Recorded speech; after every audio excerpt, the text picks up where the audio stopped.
You see, it's not on every occasion that when you think you are fighting for your right, people will come out to praise you. There are times that you need diplomacy. There are times that you need patience. Now, it is difficult for people to say that the first man was wrong or the second one was wrong. But what is significant is this. The second man did not lose his life. And so, with some elements of luck, he stood a chance, or he stands a chance, of being able to replace the car after some efforts and some years. So what I'm saying is this. Sometimes it's not on every occasion that you fight for what you believe strongly in, particularly when you know it will bring harm to you. And I want to believe that it will be very difficult for an outsider to sit down and say these are specifically the only reasons why it happened. So it's a culmination of many reasons. One, very bad recruitment policy, that's what I'm saying. Yeah. In most cases, people who really love the profession, genuinely want to join the police, don't have the opportunity to join the police. And so those who join the police are not the right material. A lot of them are ex-armed robbers. What type of training are these people undergoing? Merely marching, hitting the ground with your leg in the name of parade is no more effective. Before I became minister, or at the time I became minister, there used to be one Inspector General of Police and one Deputy Inspector General of Police. And when I looked at it, I felt that that was a potential source of crisis in the future, where the DIG may be so influential that it can get those in authority to remove the IG because he believes he will be the one to be there. I therefore said, look, to make it impossible for such a situation, let us now have more than one DIG. So I took it to 6. I think it's a disgrace that we should be reading what we read in the newspaper, that some people are fighting for recruitment to the extent they go to court. They have virtually ridiculed everything in Nigeria. Otherwise, why should recruitment of police be a subject that should cause such controversy between the Police Service Commission and Office of the Inspector General, to the extent that they go to court? Who are they serving? Whether you are Police Service Commission or Inspector General of Police, you are serving the country.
Well, it's another very interesting moment in the city of Lagos. This is a very rare interview, a rare encounter with an African elder statesman, an iconic personality, an administrator par excellence, and a Nigerian with a very good heart. It's been a long time. We've been looking for him. In the last 4 months, we've been chasing him, especially when the issue of the police ENDSARS campaign started in Nigeria some weeks ago. We intensify our search for this elder statesman who has served in various capacity as a former minister, as a former administrator, and as a military head in the Nigerian army. He's an elder statesman, an African, a very special personality. I'm very privileged to be in the ambience of Major General David Medayese Jemibewon, a former administrator of the Western State of Nigeria, a former Adjutant General of the Nigerian Army, a former Minister of Police Affairs, a tactician, a thinker, and a doer. We are so very humble to be in his ambience today in Lagos after so much efforts to meet him. And today we're going to be raising an issue on the state of the nation, and he's going to be giving us his ideas, his knowledge, his vision, and at this time for a good Nigeria. Daddy, we are very privileged being with you, sir. I want to thank you for taking the whole pain to fly into Lagos from Abuja, despite your very hectic schedule.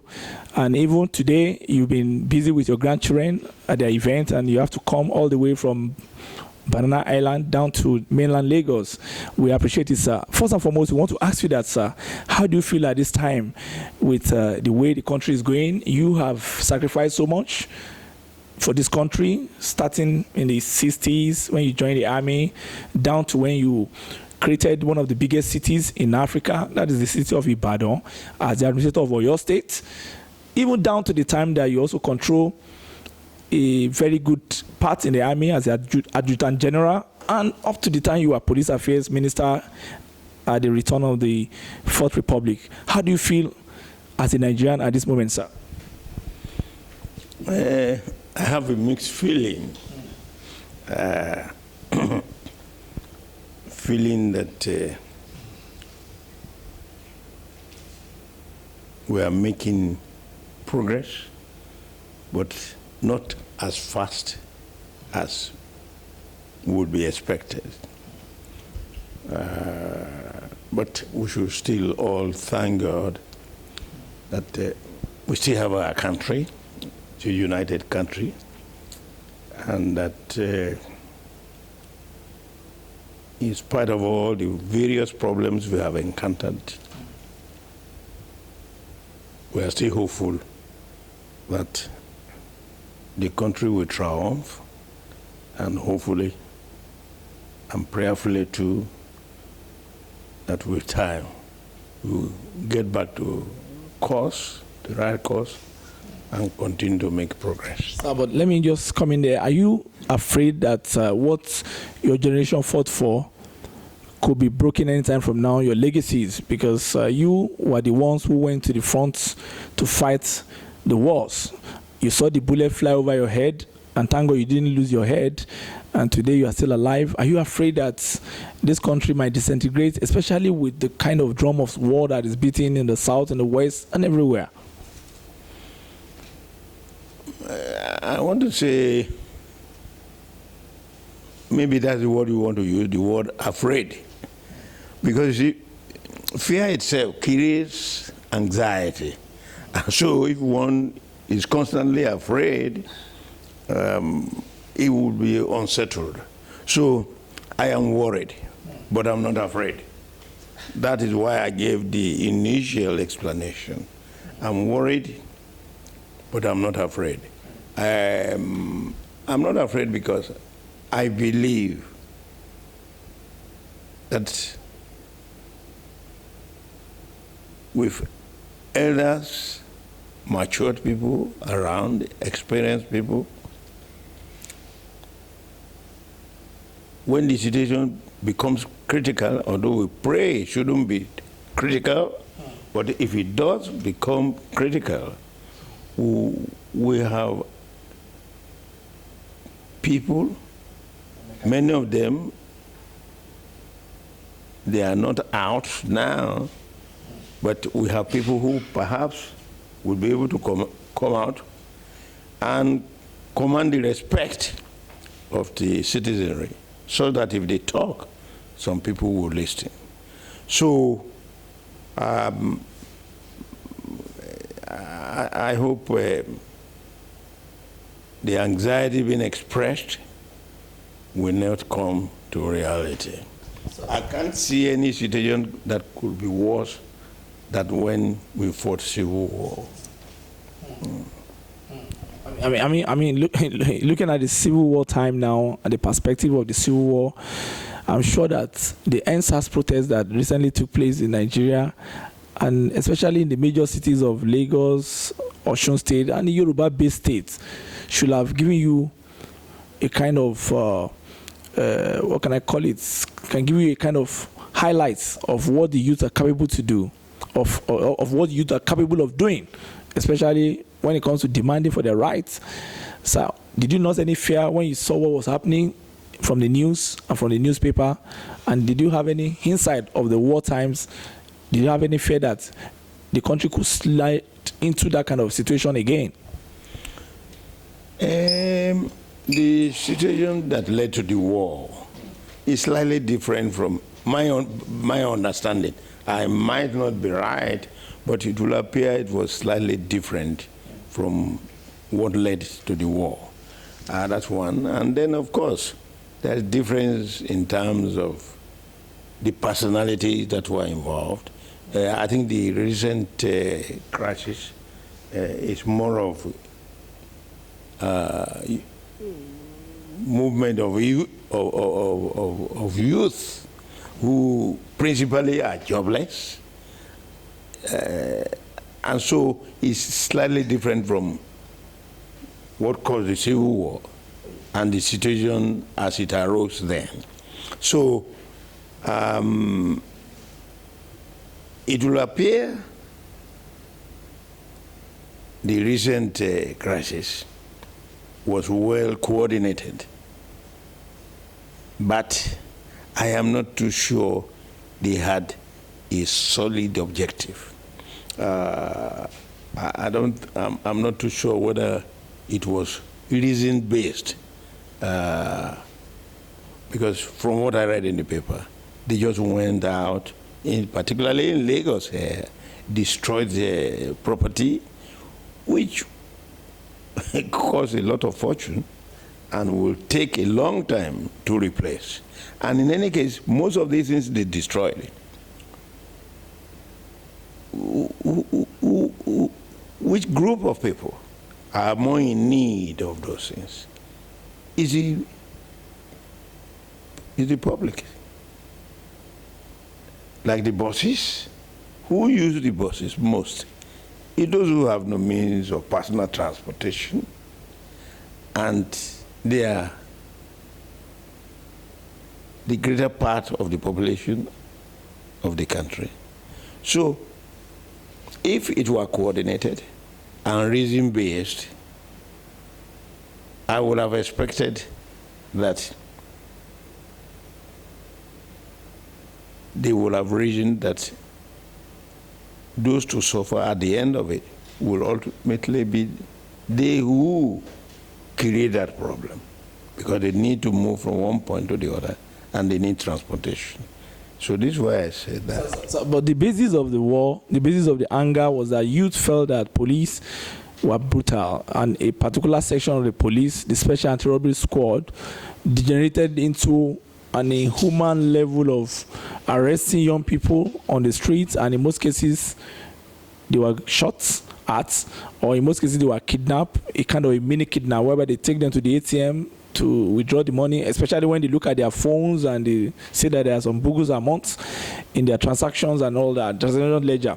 So it was like they were criticizing that act. That is inhumanity inhuman act of the policemen who arrest people abruptly on the street because of their dress, because of their appearance. Maybe you're on dreadlock, they just take you as a Yahoo. And these are special anti-robbery squad men who are supposed to face robbery cases and robbery emergencies. And it was becoming on the youth came out. So it appears that they had stated objective, and you saw what happened, that the IG quickly disbanded and created from SARS to SWAT and all that, and they said no. So, sir, I think that is what really happened.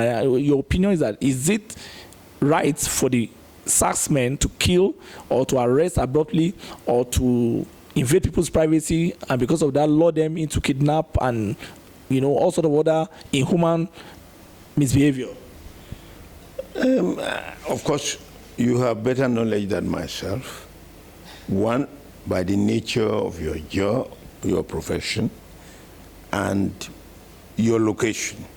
So I do not have all the details you have explained. But let us assume that they are correct. Now, I'm not too sure that the end of what they did serves the purpose which they want to achieve.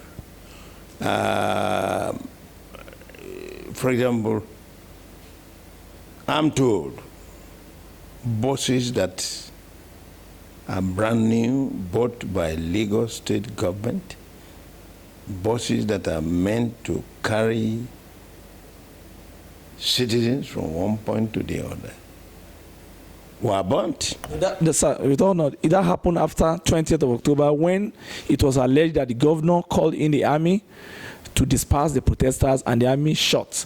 Because I'm asking that, does it make sense that people that are protesting peacefully, of course there were other non-aligned youths who started to take advantage of the situation to destroy properties, to hijack things, but they were not at the Lekki protest ground, and they were not at Alausa. They were in other places in the hinterland of the state and all that. And the reaction to destroy bus, to burn bus, and to burn properties, and most of the properties were properties that were politically inclined. Maybe they suspected were being owned by some political figures. It happened the next day, that was on the 21st, after the shooting at Lekki. So it was not that they burnt those buses deliberately, it was a kind of offshoot of the alleged shooting of the military. Anyway, I want to suggest we don't waste our time on that, since I'm not here to either defend the police or defend the rioters. You ask me a question, I'm offering an answer to your question. So, and like I said, you are more knowledgeable than myself. You are a pressman. Those things you know, I don't know. There are a few things I know which you don't know. Okay, I'm answering your question as based, so let's put it this way, based on my understanding, okay, that sometimes, you see, it's not on every occasion that when you think you are fighting for your right, people will come out to praise you. There are times that you need diplomacy. There are times that you need patience. Okay? Let me just give you an example. A man is driving his car, or let's say 2 men who are driving their cars came across armed robbers. And the first man was stopped and asked to hand over the key of his car. He tried to argue with the first armed robber that why should I hand over the key to my car? And after some arguments, he saw that the man was likely to kill him. So he handed over the car, but went beyond there to make a report that his car had been snatched. As the police or law enforcement agencies made effort, luckily they recovered the car after some weeks. And so he had his car back with little damage. The second driver was stopped, and he didn't see any reason why he should surrender his car. And he argued with the armed robber. And the armed robber told him to surrender his key. He refused to surrender his key. The armed robber, unfortunately, shot him and killed him. So he lost his life, lost his car. Now, it is difficult for people to say that the first man was wrong or the second one was wrong. But what is significant is this. The second man did not lose his life. And so, with some elements of luck, he stood a chance, or he stands a chance, of being able to replace the car after some efforts and some years. So what I'm saying is this. Sometimes it's not on every occasion that you fight for what you believe strongly in, particularly when you know it will bring harm to you. And harm to you, not necessarily you as an individual. It could be to your family, it could be to your friends, and so on. And so what I'm saying in effect is this. When you have established what annoys you, follow legitimate cause in finding solution to the problem. By going beyond your own right or authority to interfere in the lives of others so that you are taking people's lives, is not the best thing to do. So honestly, sir, looking at it, being young people, how do you think they should have approached their demand? I mean, this has become, the SACS was disbanded in 2017 by the IG. Again, it was disbanded in 2018, it was done in 2019, and now, due to their recurring misbehavior, misdemeanor, youths straight into the streets, and they said, no, it has to stop. So how do you think they should have marshaled their challenge or their demand to the authorities rather than being controversial?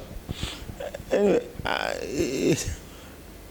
first, there is a line of communication, or there are lines of communication.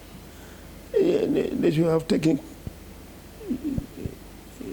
to the course of line of communication. There's an IG, we head of the police.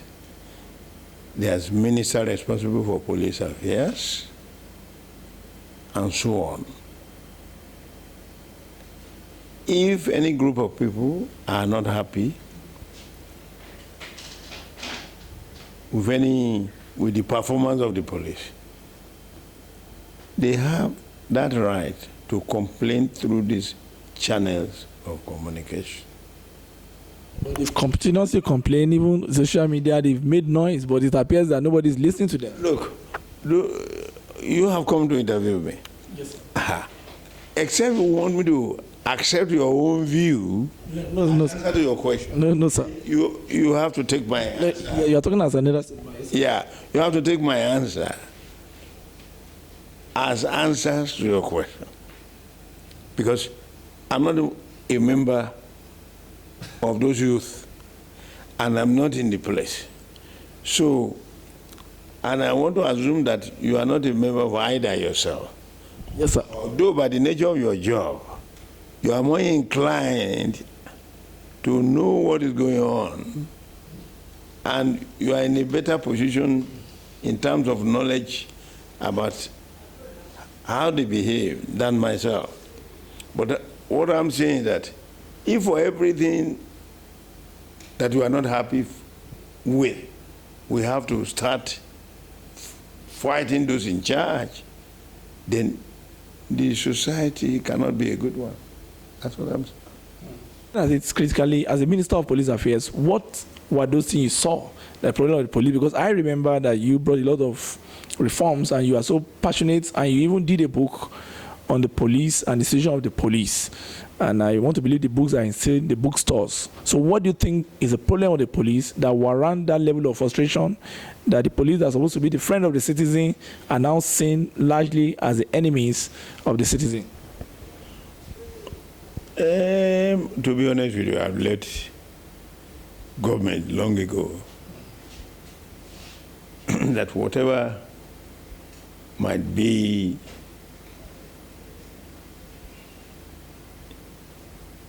the reasons. No, sorry. Let me reverse myself. Okay. Ask your question again. Yes, the question is that, sir, you are a police Minister of Police Affairs. You've served in different different positions of life, but the one that is most strategic was that you are Minister of Police Affairs, and during your time as a minister, you brought a lot of development, you brought a lot of reform, and you are so passionate about the issue, especially the issue of service, ethics, and welfare. And I remember you did a book on the problem and the challenges of the police. Looking at it critically with what happened with the ENDSARS protests, what do you think is the real problem of the police? Is it the problem of motivation or the problem of ethical practice? I think the problems are many. And I think the problems are many, but I wouldn't know which in particular triggered that crisis. But I must say that I believe that it must have been crisis that, you know, existed for many years and which were bottled up, but it came to a time when it exploded. And I want to believe that it will be very difficult for an outsider to sit down and say these are specifically the only reasons why it happened. So it's a culmination of many reasons. One, very bad recruitment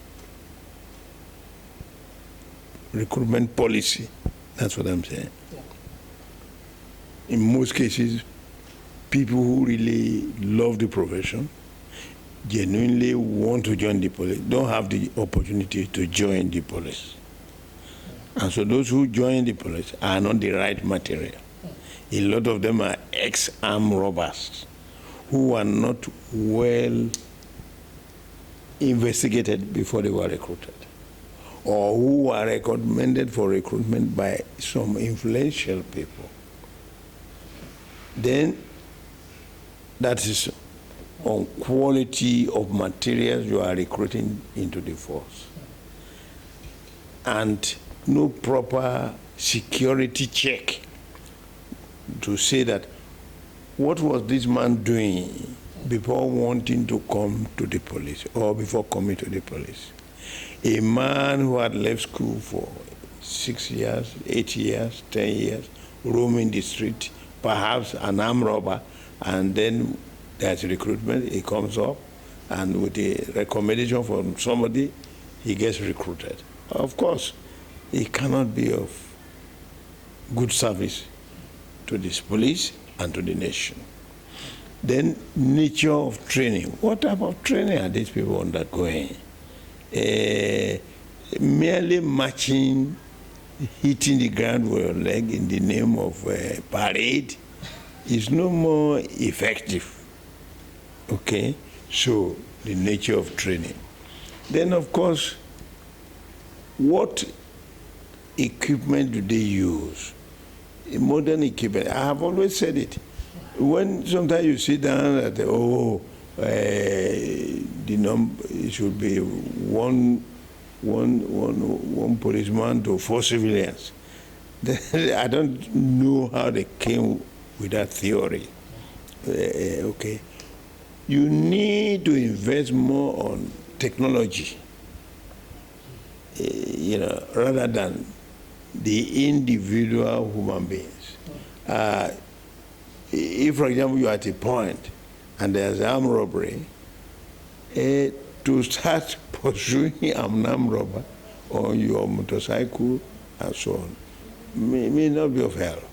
But if you have wireless communication and the route on which you are operating links one city to the other, it's a matter of making contact through this wireless situation with the next police station that this is what has happened, describe the vehicle, and people involved or the dress they are wearing and so on.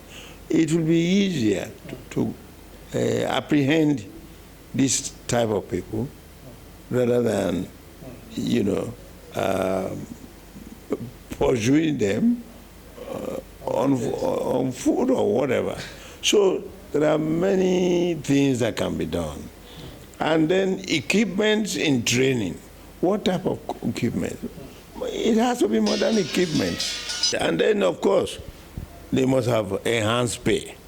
Their pay must be enhanced. And then also, they must be kept in such a way that they are attractive and command respect. Do you understand? So that when you see a policeman, you are even afraid to misbehave, because you know his mere appearance is sufficient to create fear in you. As a criminal. And, I don't know whether until it is established. But I want to ask that with what is going on now, it appears that the police have lost their morale after the citizens took themselves out to the streets, and it appears that the citizens took the role of the police and they chased them out of the street, practically chased them, and some DPOs were even annihilated because of the presumed perception that they are wicked. So how do you think the police can regain their morals back and come back to society and perform their duties as a former Minister of the Police Affairs? There is police-community relation. Police-community relation. That is where I think they can start from. Start to establish confidence between the police and the policed. And through that, it can gradually grow. One thing I've always felt that they don't understand it, or that most people don't understand, is when you talk of community policing. Yeah. You see, they have almost converted it to sing-song, that community policing.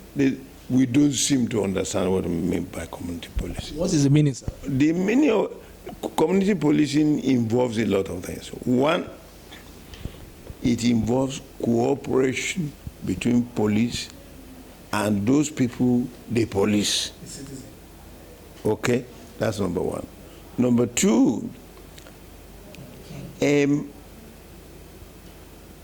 police should be present in every street.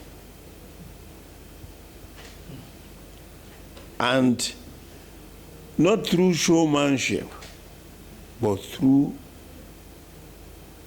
professional activities, so that people in a particular street will know the police that are assigned to their streets, so that you could pick your phone and phone police that this is what is happening, or that you have seen a new face, an unusual face in your community. Okay. Also,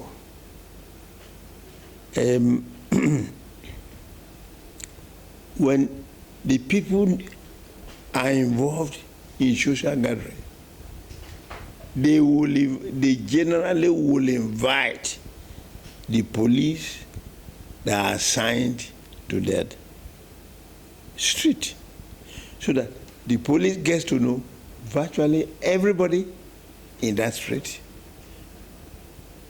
and everybody knows the policemen assigned to that street, or at least the leadership.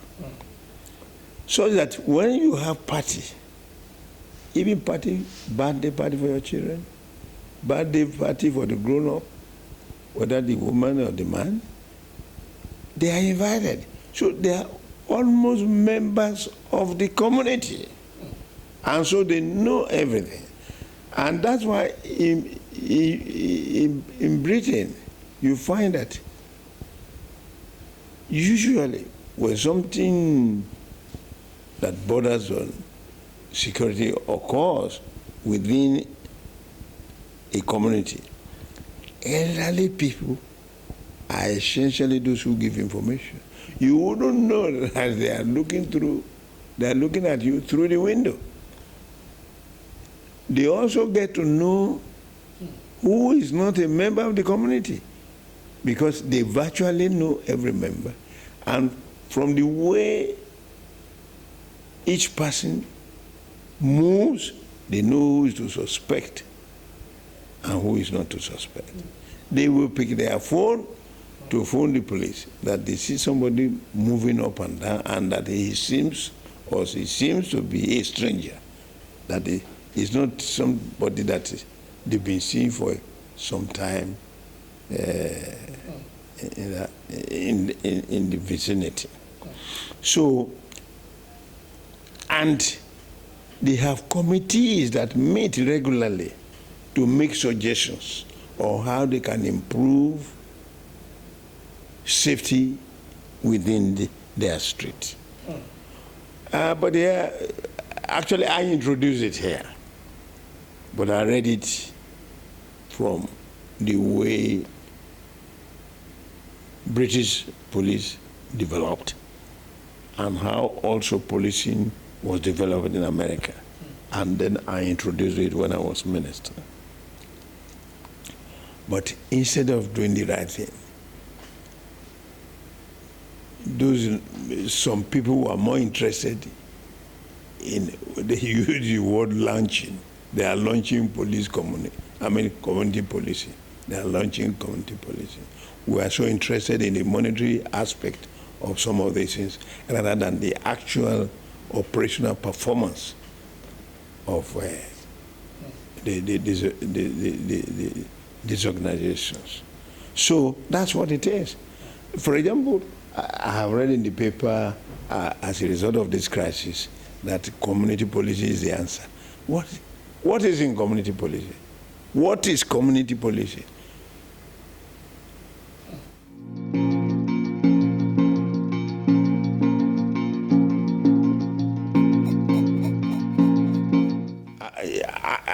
If anybody thinks I'm not correct, he can challenge me.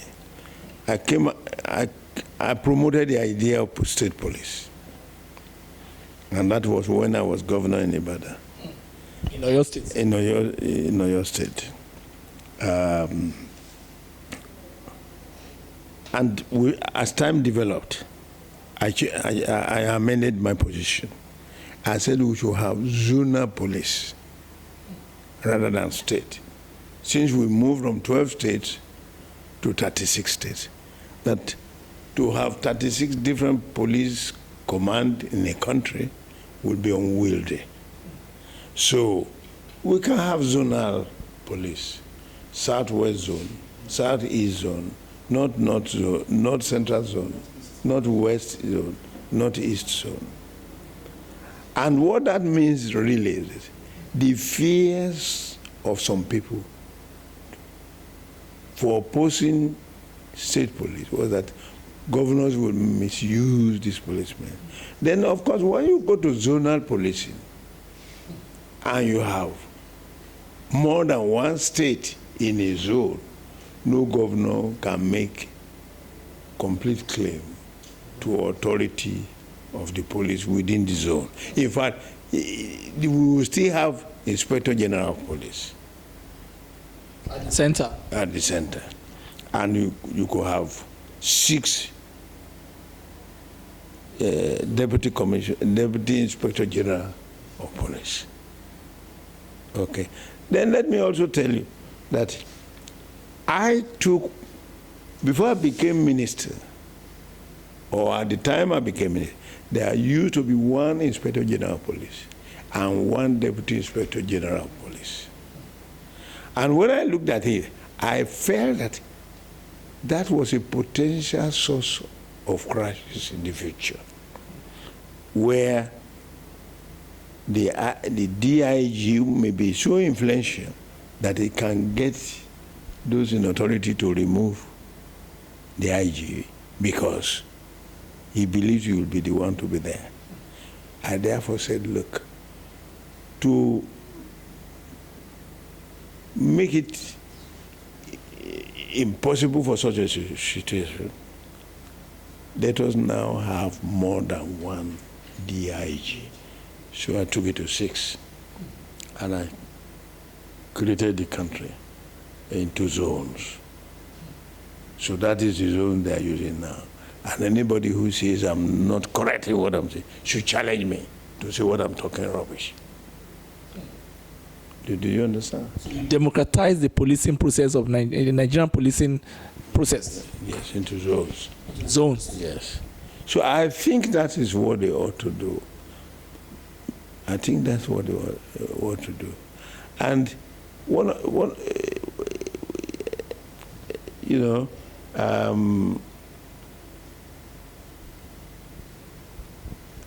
anyway. No, because zonal police is different from community policing now. It's at a high level. No, I've just told you. Community policing, I have explained it. The concept is that the community is involved. The community knows how a chap from Ibadan, for example, is a policeman. He comes from a home. The head of that, they ought to know. It is a thief. If he's a thief, they should tell those in authority that this man is not a good material to be recruited. Maybe he has a bad reputation. Anyway, I think this is not the interview you can do in one day. Thank you very much. And in any case, you requested for it. That's the question, because I want to come to the issue of Amotekun and the OPC. Can you call that community police? Can you say OPC, the Odua People Congress, they say they give traditional security, even the Amotekun that was launched recently, people are saying the Southwest stand governors are not serious, that only few states. Can you call that as an extension of community police, or is there a difference between that and community policing? Honestly, I think the intention, perhaps, let me call it, the intention of the Southwest is a good one. And I think every individual has a right to protect himself. So also from individual to communities. But I'm not too sure that much can be achieved from Amotekun. It's desirable, or the objective, but I am not too sure that any effort has been put in place to make it successful. And I don't see how it can be successful. You see, any professional calling requires training. So where is their training point? On what do they train?